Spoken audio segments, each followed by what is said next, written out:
For all our great listeners that love this podcast, you will also love our supporter and former guest, Debbie Montgomery Johnson's podcast, aired every Thursday morning at 9 a.m. Eastern Time, titled Stand Up and Speak Up. Debbie is known as the woman behind the smile, renowned author, speaker, and victim advocate. The show offers a fun and informative time. Listen to people who have been through extraordinary struggles and found the courage to step out from behind their smiles and to speak up about their experiences and the lessons learned. For more information, please go to Debbie's website, thewomanbehindthesmile.com, to obtain the Zoom link for the podcast.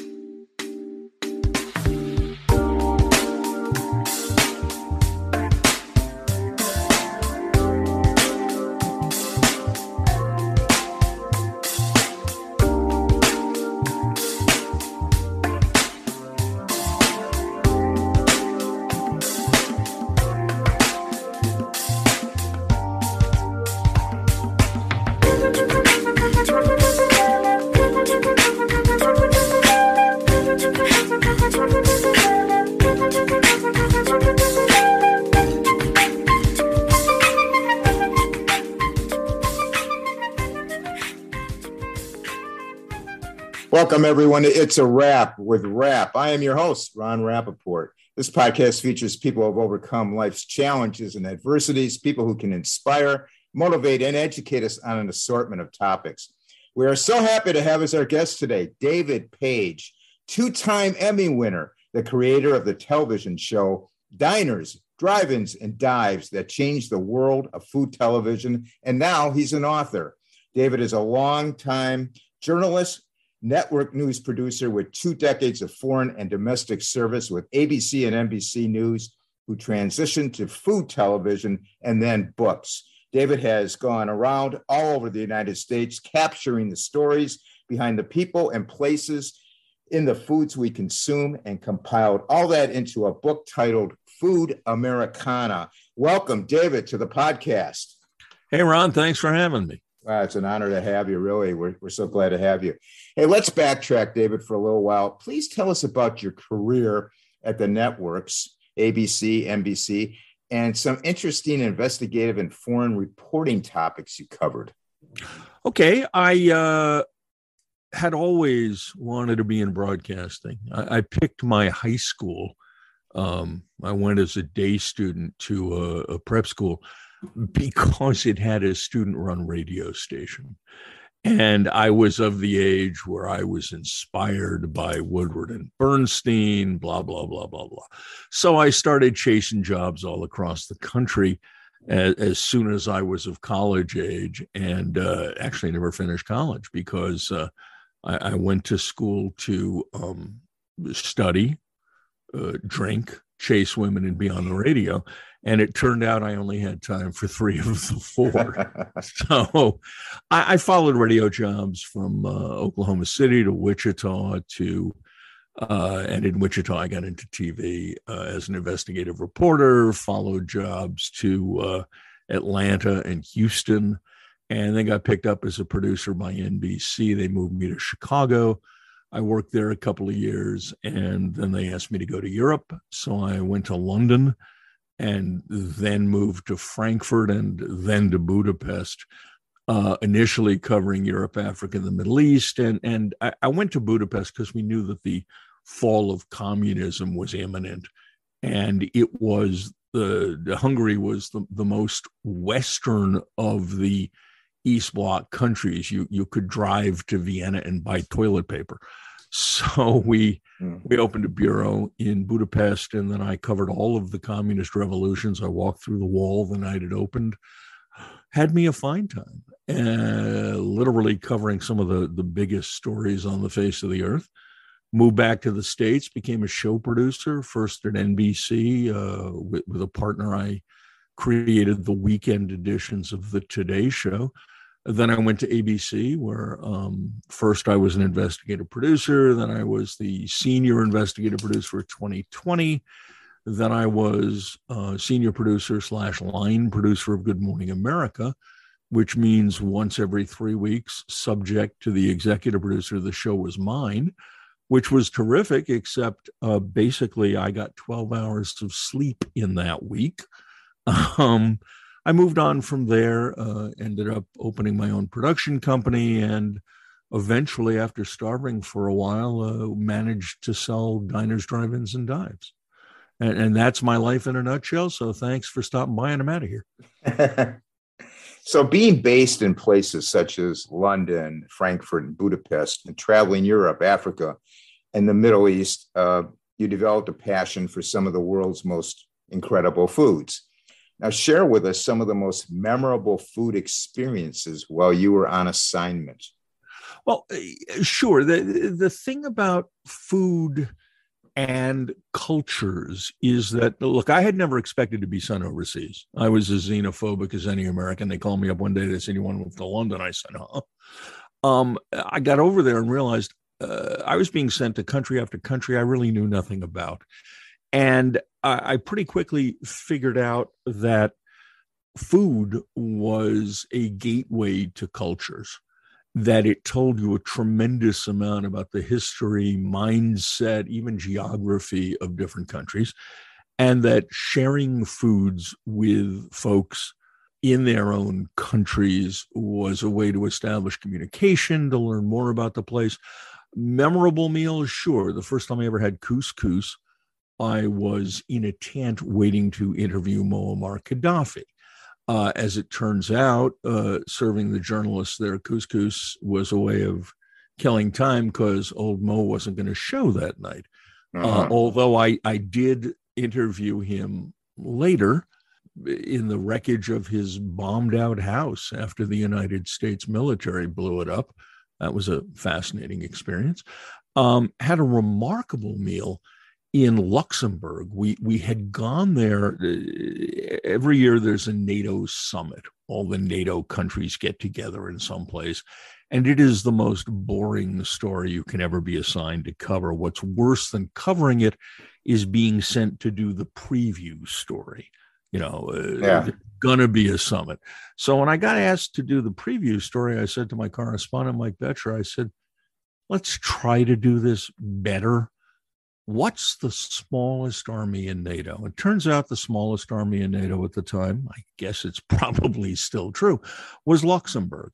They had a military of 600 people, so small they didn't have a general. It was commanded by a colonel.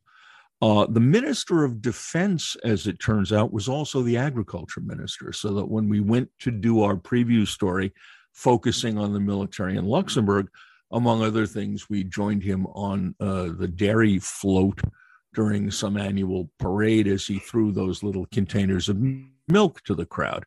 Now, it was far more interesting than I'm making it sound, because this was at a time in the 80s when Germany was really regaining its full position as a powerful member of the Western Alliance. And what I found in Luxembourg was the story of people saying to me, yeah, okay, we're all in NATO together, but I remember World War II, and I'm not so quick to trust Germany. There was a massive U.S. military cemetery in Luxembourg where George Patton was buried. He died in Luxembourg in a car crash. Wow, I didn't know that. Yeah, after having survived the war. But in Luxembourg, after a long day of dirty shooting, I don't know why we were covered with grime, we're driving back to Luxembourg City to our hotel, and we pass a sign for a restaurant. And we figure, what the hell, we're hungry, so we drive up there. We walk in, and we are vastly underdressed. This is clearly an haute cuisine restaurant. And then the owner comes out to greet us, and he's an expat from Tucson. And he is so delighted to see a group of lost, filthy Americans that we become his honored guests. He breaks out the champagne from his private reserve. It was just a terrific meal. Other meals of note, we were covering violence in the West Bank, and I was in, I think it was Ramallah, with an Israeli crew. Ramallah on the West Bank, had an Israeli crew with me. And we were interviewing people in the streets, and I came across a family, and they insisted in the Quranic tradition that we come inside and have tea with them. So my Israeli crew went into this Palestinian house with me, where I should point out it was Ramadan. They could not eat until sunset, and yet they insisted on bringing out food for us to eat. Huh. That one has always stuck with me as an example of what's possible. Yeah, that's so interesting. What prompted you to leave the world of network TV and start your own production company? I had gotten, how do I phrase this? I don't want to fall into the mainstream media is corrupt basket here. It's not. It may be imperfect. It certainly makes mistakes, but it was a time in network news when things were starting. The stories that I would have picked at the top of the newscast were suddenly less interesting to the grown-ups than things that were more likely to bring in eyeballs. Not things that were not true, none of that. It was programming decisions. And I was line producing GMA one week, and my executive producer told me they're going to air an episode of The Millionaire tonight that has $1 million winner. That winner is booked in your first half hour tomorrow. That said to me, everything I care about has changed. You want to book the millionaire winner, fine. Put them in the third half hour or the fourth. Don't put them in the half hour that's news. And that's when I decided that it was time for me to move on to something else. Interestingly enough, I made an idiotic decision. I was recruited to become the senior vice president of a home shopping channel in Minneapolis. And I thought it was really neat to be a big shot at a publicly traded corporation. So I took that job. I lasted there about 12 and a half seconds because I really didn't want to sell gold jewelry to shut-ins who couldn't afford it. And we were in Minneapolis, and my daughter was going to school there. So that's where I opened a production company. So what was the genesis of the show, Diners, Drive-Ins, and Dives? Poverty, my poverty. I was not doing well with my production company in that no one was buying anything from me. So I called a friend of mine who had a production company of his own that was doing well, Al Roker. He had worked for me on the Weekend Today show before he went over to the main show. And I said, Al, I'm starving. You got anything? He said, yeah, I'm doing a lot of stuff for the Food Network. Why don't you do some of it through my company? So I did, and that was terrific, and it got me into food television. Al and I both knew that for me to make any real money, I couldn't be splitting the income as a subcontractor of his. So I moved on to pitching the Food Network myself, and that wasn't going well. I was talking to an executive there who was kind enough to take my calls, but kept saying no. One day I'm on the phone with her. It's late on like a Thursday, maybe a Friday. Anyway, I'm pitching. And finally she says to me, I had done a history of diners for Al. She finally says to me, do you have anything else about diners? I think she took pity on me. And I said, oh, yeah, I'm developing a show called Diners, Drive-Ins, and Dives. And I told her, let me take a moment from the podcast to tell you about a great novel written by one of our sponsors and supporters, author Paul Rushworth Brown from Sydney, Australia.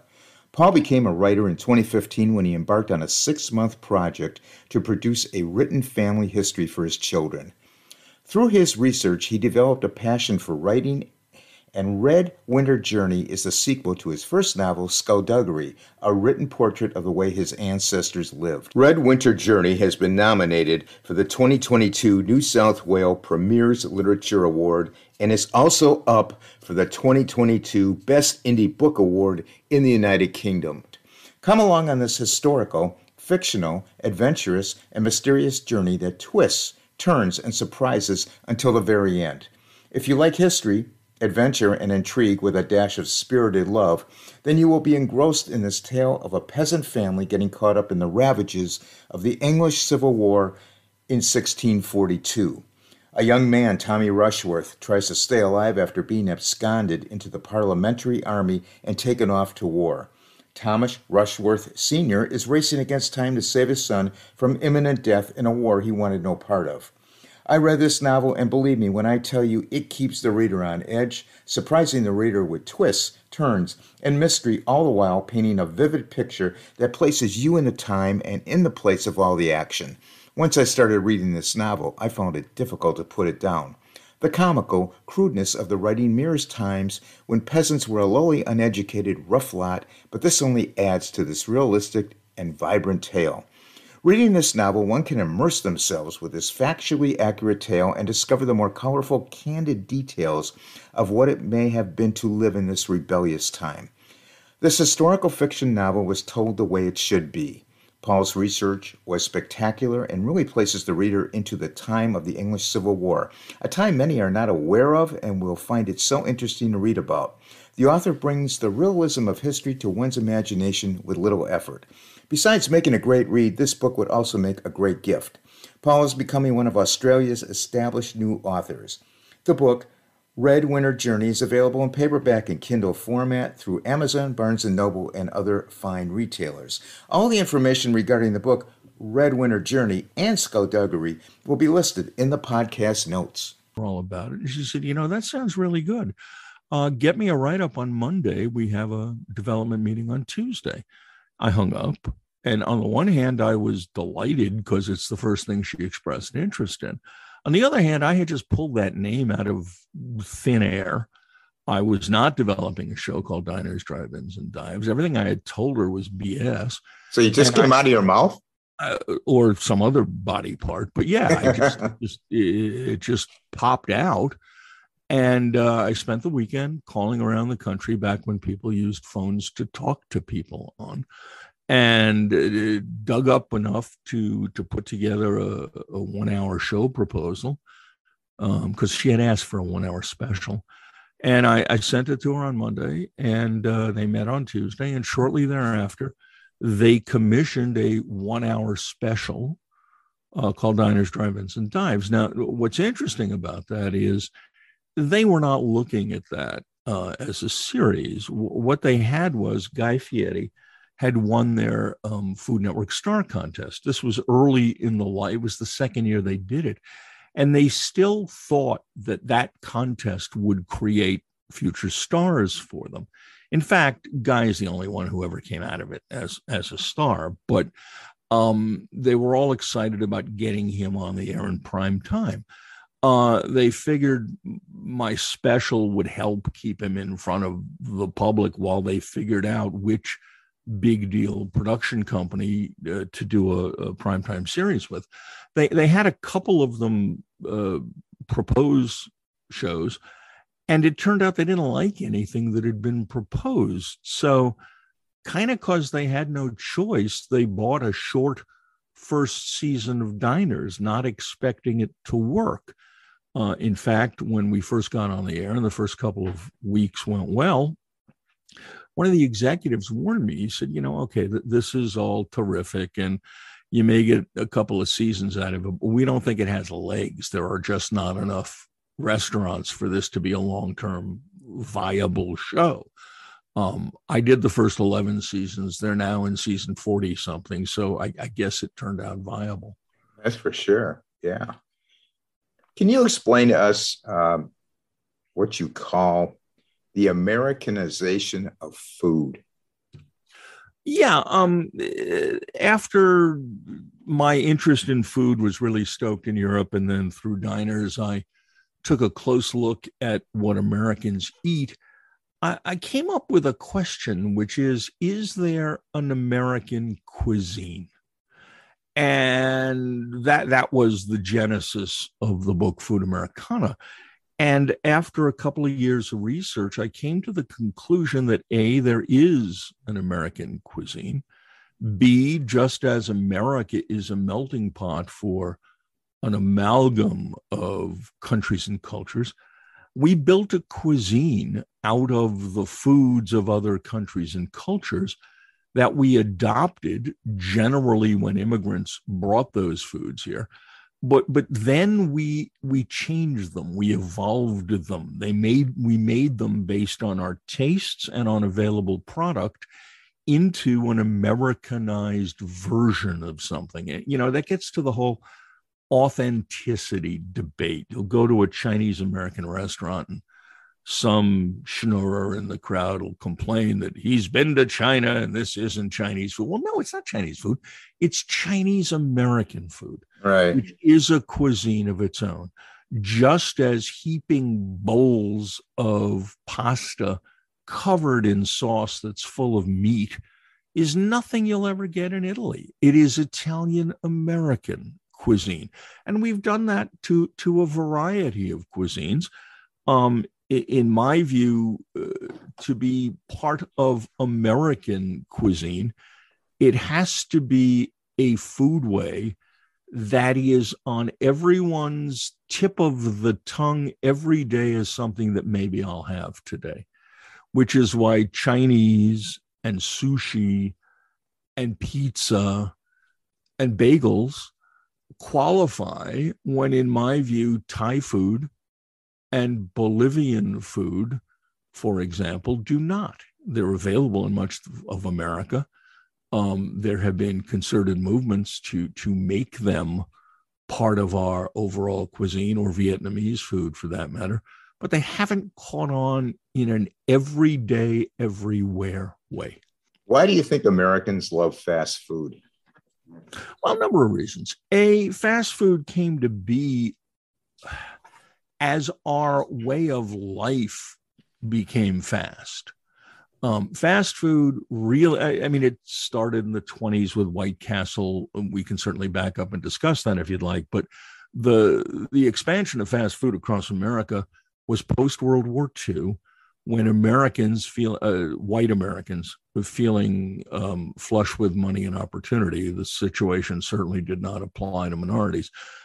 But when the majority of America felt as if it had an extra buck in its pocket, and thanks to VA housing mortgages, people began to move to the suburbs, and cars became almost a requirement.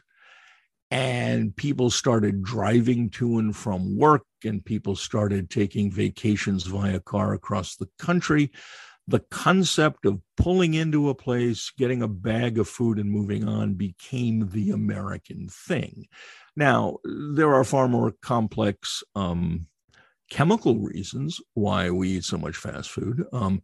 We've gotten kind of addicted to sugar, fat, and salt by the industrial food complex, and certainly fast food delivers that. And by the way, understand something. A Big Mac tastes good. An In-N-Out burger tastes a hell of a lot better and is probably better for you. But that's one thing I never had. I'm looking for an In-N-Out. Well, see, In-N-Out burger.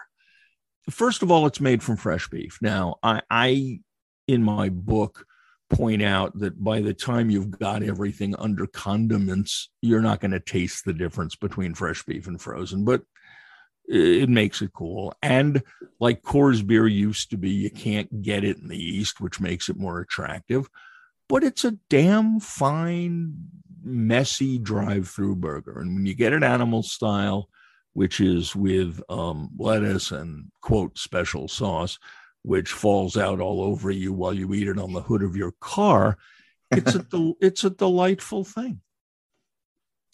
Why do you think unhealthy foods still dominate the American diet? We like to eat quickly. We're addicted to fat and salt. And we have an abundance. It's not just that it's healthy or unhealthy, it's portion size as much as anything else. I mean, one of the reasons that Italian American food is known for its abundance is that Italian American cooking was created by immigrants who were dirt poor, who came to the US and found out that even if you're poor, you can afford to buy meat here.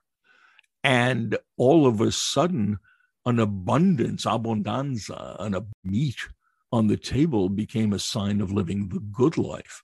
I mean, in a much narrower way, I remember one of my grandfathers who, when we went, they had escaped the Holocaust. When we went out to dinner, he insisted in a restaurant that there be a full basket of bread on the table. He might not touch it, but he wanted to know it was there. And, America's always been about, for immigrants, a future opportunity, a better future, more. And look at the size of plates at the Cheesecake Factory. The amount of food we eat's insane. Yeah. Is the plant-based food movement growing, in your opinion? Mm-hmm. And faster and more significantly than I would have told you a year ago. And I'm not sure why. It's hip.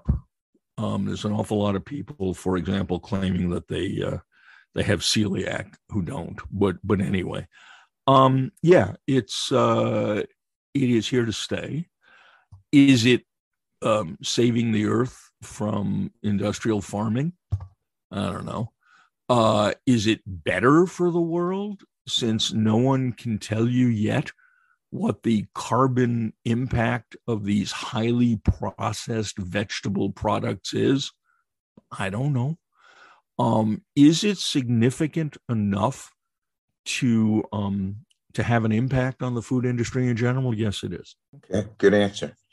What impact, David, do you see COVID having on what and how we eat? Well, COVID has vastly increased the expectation that food be takeawayable, to make up a word.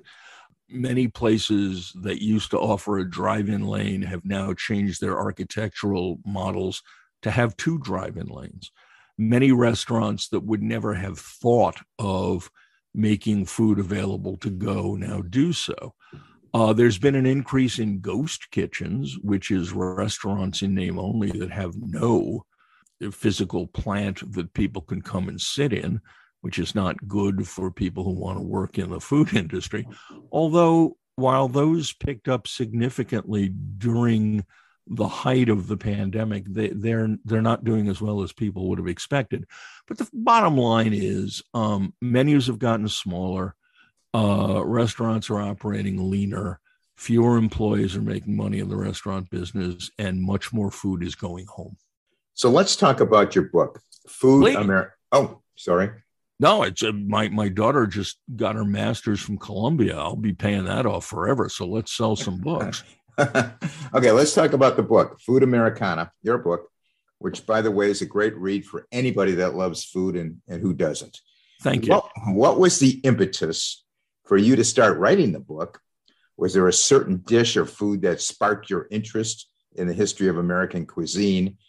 And how long did it take you to write the book?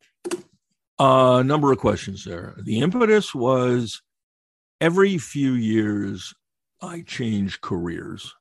Now, that can be within television. I mean, I've been everything in television. I've been a morning show producer. I've been an investigative guy. I've been a foreign guy. I kind of get itchy to try something new. Sure. And secondarily, every TV producer on earth thinks he has a book in him, because nobody understands how hard it is, except those who do it, to write for television. You can't just sit down and tell a story. You can't just, it was a dark and stormy night and Oedipus killed his father. You can't do that. You have to look at all the video and audio that you have and structure your words to use those and to invisibly push viewers from one section of that to another. It's a highly complex way to write. And it seems to most TV producers that just sitting down and putting the words down on paper would be a lot easier. And so I finally looked up one day and said, it's time. I'll give it a try. Was there one dish that sparked my interest? Not particularly. No. It was more the bigger question that had come to me over time. Is there an American cuisine? How long did it take you to write the book? I figured about a year, and then I realized partway into it that I was an idiot, because what I had done, each chapter in the book is a different food or foodway. And shortly into researching the book, I realized that I had to do as much research for each chapter as I might as well do for a whole book on that subject. So it turned out it took 2 years. As Red Smith, the Pulitzer Prize-winning New York Times sports writer, once said, writing's easy. Just cut open a vein and bleed a while. So the book covers, for our audience, I read the book, it's a great book, the categories of the pizza pie, Mexican and Chinese cuisine, barbecue, fried chicken, sushi, bagels, wings, and burgers. Now, the book delves into the backstories, the history, and the subculture of the foods and the places serving them. It's, again, a fascinating read. Now, we don't have time to cover all the categories, so let me ask you about a couple of them. How did the bagel become an American dish, and the same for sushi? Well, in the case of the bagel, you can thank or blame the Lender brothers. We all know Lender's frozen bagels. Oh, yeah. Pardon me while I clear my throat. I get choked up talking about bagels. I had the opportunity to interview Marvin Lender, one of the three Lender brothers. He's still alive in his 80s, a great guy and a philanthropist. And he and his brothers had taken over their father's bakery in New Haven, Connecticut, one of the first outside of a major metropolitan area to make bagels. And they were forward-looking guys, and they were looking to expand their business. And they married two new technologies. One, freezing food had become viable on an industrial level. And two, there was a guy out in California who had invented the automatic bagel making machine, but he couldn't sell it. Nobody was interested. It took him 2 years. He was pitching it left and right. And then the Lenders heard about it and took a look at it, and they decided they couldn't buy it. He was leasing them. So they leased the machine, which allowed them to produce an immense number of bagels, freeze them, and distribute them all across the country. Now, in the process, for whatever reason, be it the bagel making machine, the sons of the guy who invented it say it could handle any dough, and that the machines others made to prepare the dough to put into it were the culprit. But the bottom line was the dough that bagels were now made out of automatically was thinner, and it produced a lighter, less chewy bagel. There were now additives preservatives being added to the dough. And as Marvin Lender told me, you couldn't sell a New York Jewish bagel in the middle of the country where people were used to white bread and dinner rolls. So the texture was actually a selling point. They started adding other flavors that had never been seen on the Lower East Side, like raisin and cinnamon.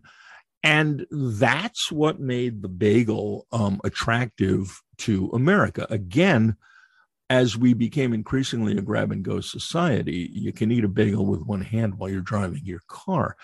It has gotten to the point where these bagels that bear little relationship to their New York originals are so ubiquitous that the number one seller of bagels in America is now Dunkin' Donuts. However, there has been over the last few years a growing artisanal bagel movement, and you now see an increase in the number of places in various cities and even towns where bagel shops are actually making bagels from scratch, the original New York way, boiling them before baking. There's a place in Denver, Rosenberg's Deli, that actually treats their water to mimic the mineral content of water in New York City because of the old belief that it's the New York water that makes the bagels special. I'm not sure I believe that, but it's happening. I have to say, reading the book for everybody out there, David just doesn't concentrate on major metropolitan areas. You talk about all kinds of places all over the country, little towns. Well, that's the point. If you're only available in a major metropolitan area, you're not American cuisine. Right. Sushi is available everywhere. I mentioned, you talk about non-metropolitan areas. There's a steakhouse in Butte, Montana. Yeah, I read that. Yeah. They added a sushi night once a week to boost business, and it's been a huge success. Now, they have a sushi roll with a pork chop in it, but be that as it may, it's sushi. And you mentioned sushi. Sushi came to the U.S. in the early 60s, well, late 50s perhaps, when a rebuilding Japan began sending business executives to L.A. and a certain number of restaurants, sushi bars catering to the Japanese clientele started to pop up, but they were discovered in the way that things are hippified or made cool. They were discovered by the Hollywood glitterati, who suddenly latched onto sushi as a cool thing to eat. Then sushi was Americanized in that all sorts of sushi rolls were invented that were completely American, filled with all sorts of things and sauces that were not something you'd find in Japan. But when you combine the hippification of sushi with these kind of culture leaders jumping on the sushi bandwagon, with the availability to get sushi that didn't have raw fish in it. And by the way, sushi doesn't have to have any fish in it. Sushi refers to the vinegared rice, not the fish, but be that as it may, once all sorts of, like the Philly roll with smoked salmon and cream cheese is an item that's never been part of the Japanese diet. Yeah. When you could get a Philly roll, or I profile in the book a sushi joint in a gas station in Oklahoma, where most of their rolls, Oklahoma is the land of chicken fried steak. Most of their sushi rolls are dropped whole into a deep fryer. And folks love them. They're doing great. And I think you said in the book that kids nowadays, instead of going out for lunch and grabbing a burger, sushi is what they're grabbing. The woman who used that example for me is a high-ranking executive at the largest producer of prepackaged sushi in America. And she referenced her own kids. She said, look, when I was in high school, me and my girlfriends would go get a burger. Today, for my kids, it's sushi. And it is. Look around. It's everywhere. It's, when it's at the 7-Eleven and the CVS and at the ballpark and an expected item in the cafeteria at college, that's American cuisine. That's American. No, Americana. Let's talk about pizza for a minute. What are the most popular styles of pizza? Well, everybody's got a different list, but cheese, pepperoni, sausage, and margarita, which some people will call Neapolitan, although to be truly Neapolitan, it's going to be soupier than most Americans think pizza should be. So what dishes are becoming more popular and which dishes are becoming less popular? There's a significant increase right now in our experimentation with the regional foods of Mexico. The Mexican-American cuisine that we have been comfortable with over the years, whether it evolved into Tex-Mex or California Mex or even New Mexico Mex, those all came from the regional cuisine of the norteños, the residents of northern Mexico who suddenly one day in 1848 found themselves Americans after we took half of Mexico's territory in the Mexican-American War. It was their dishes that became modified or evolved into what we're used to. Over the past, 20, maybe 30 years, there's been a significant increase in Mexican immigration from other parts of the country. And we're seeing dishes that were not part of the tent poles. Most significantly these days, I would point to a dish called birria, which is a stew, a spicy stew. In Jalisco and other central Mexican areas, it was traditionally made of goat, though beef became an option. And the concept of beef birria kind of found a home in Tijuana, whence it crossed the border into Southern California. And it's become the hot new Mexican food in America. It's crossed to the East Coast now, and generally served as tacos, which was really a Tijuana thing. A tortilla is thrown on a grill. Well, first it's doused in the cooking liquid, then it's thrown on the grill. Then the meat that's been stewing in that cooking liquid for hours is thrown on top of it with more of the sauce. If you want cheese, it's called quesabirria. You throw cheese on there. Then you flip the taco, you close it, you make a sandwich out of it, you flip it on the grill. You serve it with a cup of the juice, the cooking liquid, that now is called consomme once you get it as a consumer. And you dip the taco into the consomme and you go to heaven.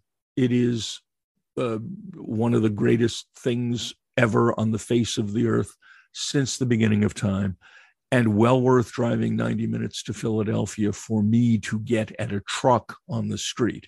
It's just incredible. You're making me hungry. I should be.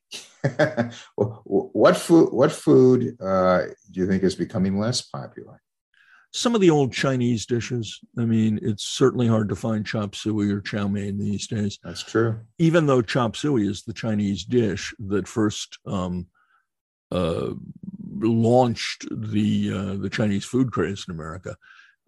Chinese food began in America with the gold rush in California, when a bunch of miners came over from China, and with them came a bunch of merchants who fed them and sold them the goods they needed to pan for gold.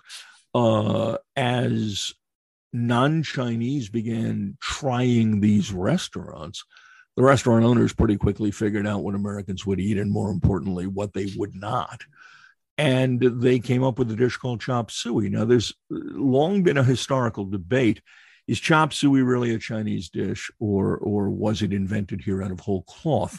I tend toward the argument that says there was a dish in China that was called something similar to chop suey. In Chinese, it meant bits and pieces.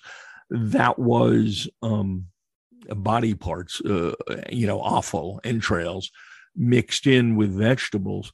The offal was replaced for Americans with beef, chicken, or pork, all in a thick brown sauce reminiscent of American stew to make it palatable. And when chop suey took off, that opened the door to a wider range of Chinese American foods. I'm sure everybody asks you this question. So, David, what is your favorite food? And you might have answered it already. I don't know. Well, I have two death row meals, depending on how I'm feeling. One is bagel, lox, and cream cheese. The other is Central Texas brisket from Louis Miller's in Taylor, Texas. Either one of those would be perfectly fine as my last meal on earth. Although, to be honest with you, my bagel, lox, and cream cheese would probably be bialy lox and cream cheese. Okay. What was the one thing from your research that stood out the most, that surprised you? Yeah, the fact that lox, bagel, and cream cheese did not come from Europe. Poor Jewish immigrants in Europe did not eat smoked salmon. There may have been some around, but it was expensive. It was not something eaten on a daily basis. Cream cheese did not exist. And the whole lox, bagel, and cream cheese thing was born in the United States when the Transcontinental Railroad was completed, which allowed the shipping of salmon from the Pacific Northwest to the East Coast in the mid-1800s. But there was no refrigeration. There weren't refrigerated rail cars. So the salmon had to be packed in salt to preserve it. Well, you pack salmon in salt, you get what we now know as lox. And that's how smoked salmon, well, that's not smoked salmon, it's lox. There's now a great confusion. Real lox is salmon brined in salt. What most people call lox is actually salmon that's been smoked. You can get them both. at any appetizing store. But that's where the availability of lox came from. And the combination of lox and cream cheese, it makes perfect sense, because especially when you're dealing with the original lox that was salty as hell, even on a chemical basis, cream cheese kind of tamps down the salt. Jews, immigrants in New York at the time, would eat butter on a bagel, so we know bagels existed. Cream cheese was invented by accident by an upstate New York farmer who was trying to replicate French Neufchâtel. But when it was invented, one company, Breakstone, was smart enough to write ads to run in the Yiddish newspaper, the Vorwärts, the Forward, that had copies specifically aimed at Jews, which suggesting that cream cheese was good with this Jewish dish or that Jewish dish. Other companies which ran ads in the Vorwärts just translated their ads that had been aimed at a broader population. So Breakstone became the cream cheese of choice among Jewish immigrants in New York. There is no record that anyone has ever found describing the day that someone said, hey, let's put lox on this, but it happened, thank God. So overall, what did you learn about food? Well, I developed a respect for the fact that food and the people around it are a living, growing, evolving thing, that our food is important to us. It's what we share with other people. It's an excuse to sit down and talk, but that it is always changing, and that we need to be open to that change and to embrace modifications and evolutions. I mean, to the guy at the table who says that's not authentic Chinese food, one of the most popular dishes in China today is scrambled eggs and tomato. So you tell me what's authentic. David, tell us, how can we find and order the book, your book, Food Americana?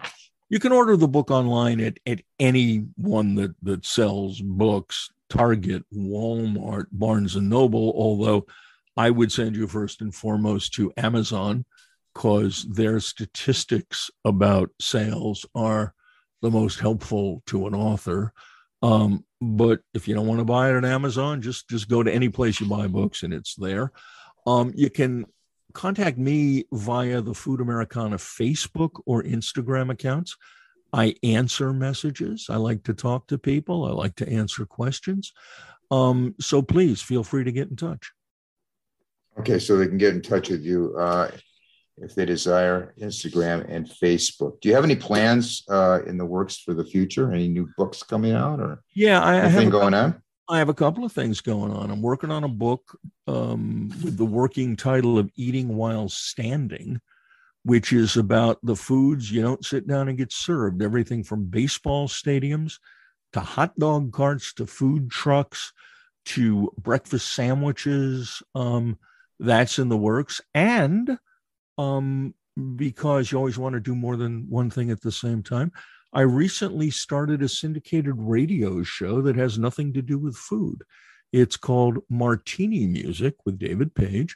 It's the music of the 30s, 40s, and 50s. So if your radio station isn't carrying it, call up and beat them up. Yeah. And what, can you get it on the internet?